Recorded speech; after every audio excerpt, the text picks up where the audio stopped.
আসসালামু আলাইকুম রহমতুল্লাহি বারাকাতু। ভিডিওটা দেখার এবং কথাগুলো শুনে যাওয়ার জন্য আপনাদের প্রতি অনুরোধ রইল। বিগত 50 বছর আমাদের যারা বাপদাদা ছিল তারা শুনে আসতেছে বাংলাদেশ নাকি ভারতের দখলে চলে গেছে। স্বাধীন হওয়ার পর নাকি বাংলাদেশ স্বাধীন হয় নাই, ভারতের ভূখণ্ডে বাংলাদেশ ভূখণ্ড হয়ে গেছে। বাংলাদেশকে ভারতের অখণ্ড বানাতে চায়, বাংলাদেশের একটা অংশ বানাতে চায় যারা।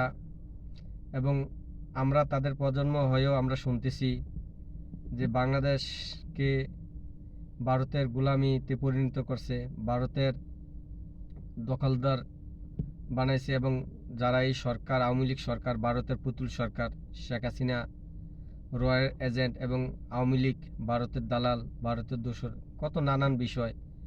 যারা এই বিষয়গুলা তৎকালীন প্রচার আচার করতো এবং যারা বাংলাদেশে তখন সিম্পিতি জনগণের ব্যবহার করতো তখন। এবং শেখ মুজিবকে মারার পর এই বিষয়গুলো বেশি সচরাচর ব্যবহার করা হয়েছে।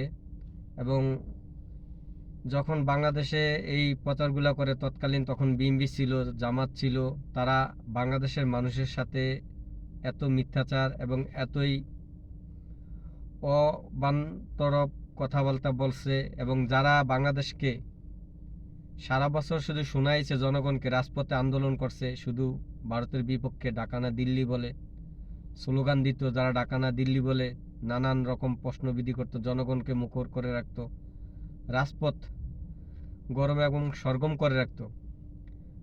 আজ তারাই দেখেন বাংলাদেশকে কিভাবে আমেরিকার গোলাম এবং বাংলাদেশকে কিভাবে আমেরিকার কাছে বিক্রি করে দেয়।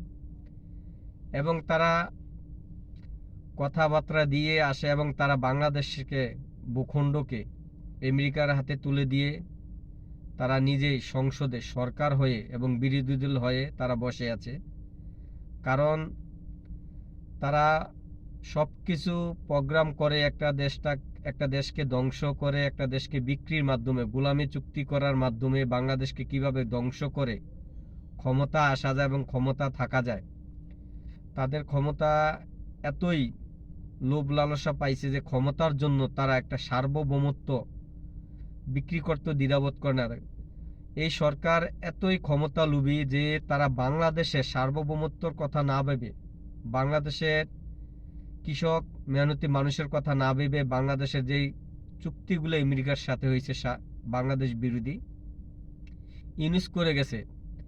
এবং বাংলাদেশে যেভাবে হামের পকট শিশু মারা যাচ্ছে, সেই বিষয়ে সংসদে কারো লক্ষ্য এবং সংসদে কোনো বিষয় কথা নেই। শুধু একটাই তাদের চাওয়া, একটাই পাওয়া, 5ই আগস্টে যে জঙ্গি হামলা হয়েছে সেটা সনদ তারা চায়।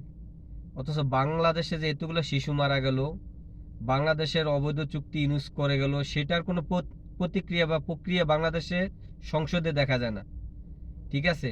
আর তাদের মেন উদ্দেশ্য হলো যদি বাংলাদেশ আওয়ামী লীগকে নিষিদ্ধ করার একটাই কারণ, একটাই বাজে আমি আর দৃষ্টিকোণ থেকে, যদি বাংলাদেশ আওয়ামী লীগকে নিষিদ্ধ তারা না করত বা নিষিদ্ধ যেভাবে নিষিদ্ধ করছে, তারা করার লক্ষ্য একটাই, নিষিদ্ধ করার লক্ষ্য। আমি যেটা মনে করি, আজকে যদি বাংলাদেশ আওয়ামী লীগ থাকতো, বাংলাদেশে সচল থাকতো, রাজনীতির সচল থাকতো, তাহলে কিন্তু তারা যে অবৈধ চুক্তিগুলা ইউনিস করছে এবং এই সরকার যে অবৈধ চুক্তিতে সায় এবং অস্থায়ীভাবে বসে আছে, কোনো কার্যকারিতা করতেছে না, এটার অর্থ বোঝা যাচ্ছে তারা বাংলাদেশকে এবং আওয়ামী লীগ থাকা অবস্থায় যে তারা কিছু করতে পারবে না তারা জানে।